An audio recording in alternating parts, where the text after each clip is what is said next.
Hey there, brain hackers. Today we're going to investigate the harrowing story of a World War II pilot that was shot down behind enemy lines and then decided to enlist himself in the resistance and continue fighting. I have on the line that pilot's son, who has a career in sales and spent a better part of his life researching his father's heroism as a way to, really get the story out, to let people know that heroes exist and that it's an amazing, amazing tale that we're going to explore right after this. Hey, Steve, welcome to the show. Thank you very much. I'm glad to be here.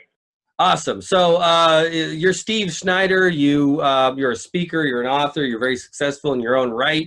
And then when I saw that you wrote this book about a World War II pilot being shot down, I was like, what is the connection? Then I realized this is your father. So when did you discover this tale? Did you know about this your whole life, or was this something you found out later on in life?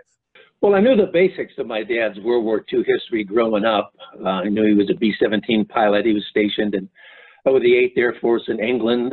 He was a pilot. His plane was named the Susan Ruth after my oldest sister, who was 1 year old at the time he went overseas. Wow. And he was shot over occupied Belgium in 1944. But he evaded capture and was able to make it back to England. But it wasn't until I really retired from my career job, after, as you've mentioned, 40 years in sales and sales management, that I had the time to really delve into it in more detail. So it's a fascinating, harrowing tale. What can we learn from this story? Because it seems so far.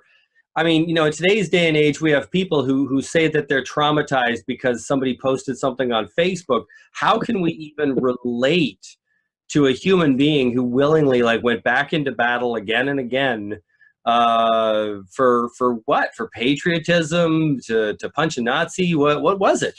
Well, in my opinion, those veterans who fought World War II were definitely the greatest generation. It's been a steady decline since then, no doubt. Absolutely. My dad was an old guy. He was 28.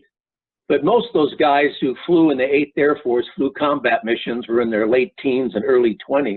A lot of these guys are right out of school. And here they are. It was very provincial back then. A lot of guys had never been out of their home county. And all of a sudden they're halfway around the world fighting a war. And they're going up in these bombers. And the 8th Air Force, they lost 26,000 men that were killed, more than the entire Marine Corps fighting in the Pacific. Wow. Another 28,000 men became prisoners of war after their planes were knocked out of the sky. Yeah, I heard of this tale. They were manufacturing a lot of planes and they couldn't find enough pilots to fill them, right? Yeah, the 8th Air Force took devastating losses, especially early in the war in 42 and 43. But these guys, even though they were being shot down at an unbelievably fast rate, they still got on those planes and went on those missions time and time again. So it took a lot of courage for those guys to do that. Mm-hmm. And then for my dad, after he was shot down and missing in action for 7 months, he was hidden by Belgian people for a while. But then he got tired of hiding. He decided to join the French resistance and start fighting back against the Nazis. He had learned that the Allies had landed at Normandy on D-Day, June 6th of 44, and he wanted to get back in the fight. And before he went to the Air Force, he was in the Army for a year. So he had a year's training of fighting on the ground, so he knew how to fight on the ground. But to leave I don't know if you could really call it security, because he could have been arrested by the Gestapo, the secret German police, at any time, and he had a few close calls. But then the invasion was coming. The Nazis were on the run. I mean, he was safer than he ever was previous at that point. He could have just hunkered down and waited.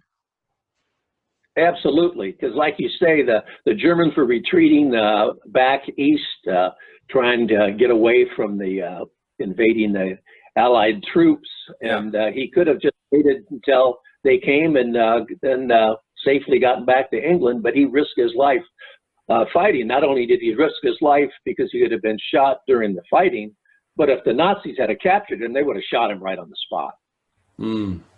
That's true. Yeah, especially at that time, because like it's almost like near the end of the war, a lot of people say that if there were rules of engagement, which there were, a lot of people don't realize, it seemed to go out the window at that point. You know, like if you're, a lot of people don't know about, like, you know, laws of war, but you know, if you capture an enemy soldier, you're supposed to treat them, you know, with a certain amount of humanity and things like that. But if your side is losing, you just shoot the guy. You know what I mean? You don't ask questions, and you know, you think that it's all going to be covered up in the fog of war.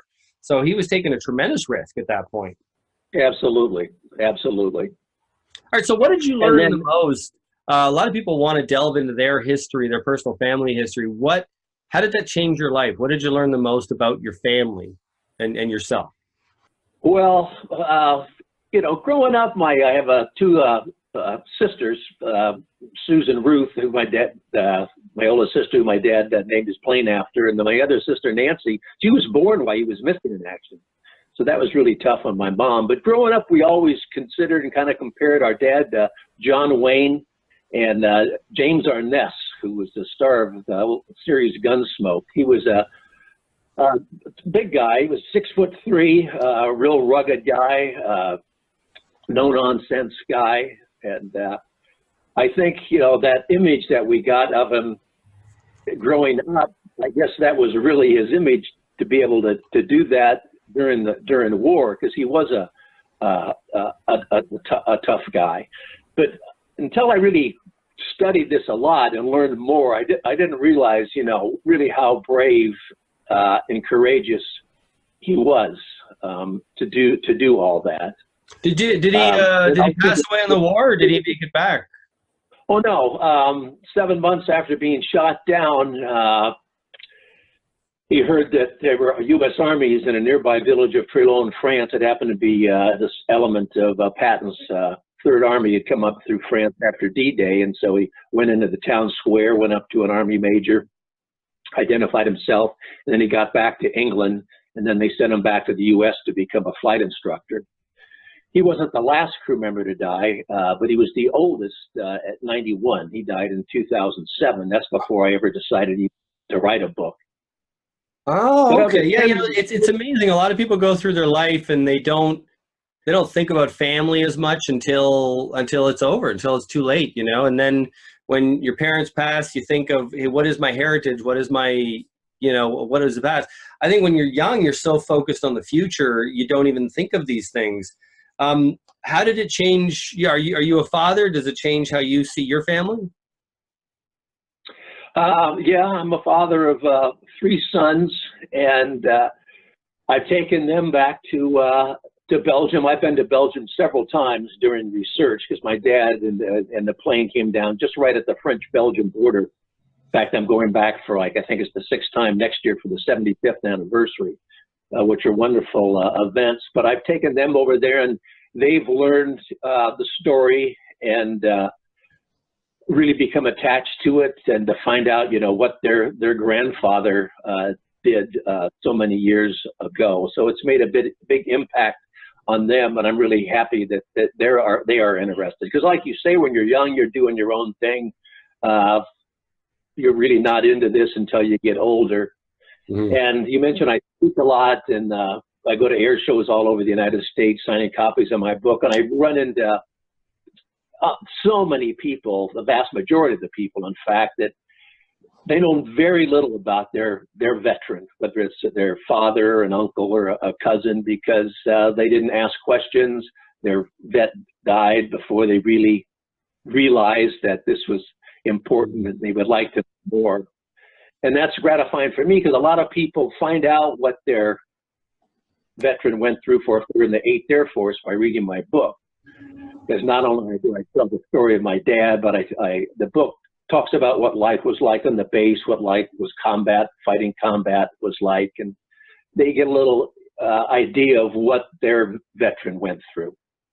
Wow. Well, it's fantastic. It's a great book. Tell people the title and how to find it, and how to find you.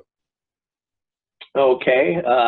The title of the book is Shot Down, the true story of pilot Howard Snyder and the crew of the B-17 Susan Ruth.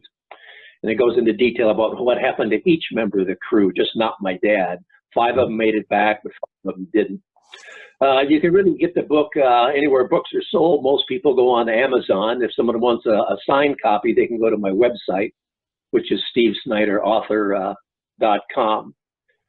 And I'd also like to say the book also goes into detail about the bravery of the Belgian people who risked their lives to help those downed airmen. They were unbelievably brave people.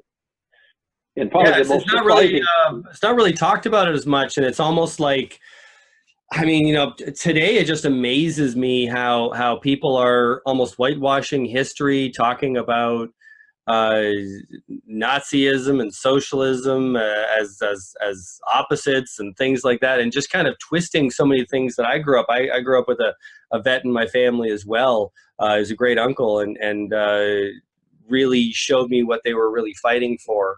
And it's just amazing how, I guess, over time people twist things around so much, and it's really a shame.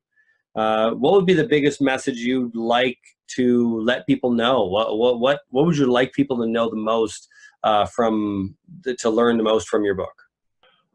Oh gosh, well, there was no other event in history that affected more people than World War II. 60 million people were killed, millions more wounded, millions more left homeless and displaced. It changed the course of the world and the United States forever. And the sacrifice of those brave young men who fought and died for freedom just cannot ever be forgotten. It's our duty to remember. That's really what I like people to get out of it. Well, I like your book and I like your work. It's very well researched. It's very, very truthful and clear. It kind of pulls you into that whole world. So I appreciate you, and thanks very much for being on the show. It's my pleasure. Thank you very much.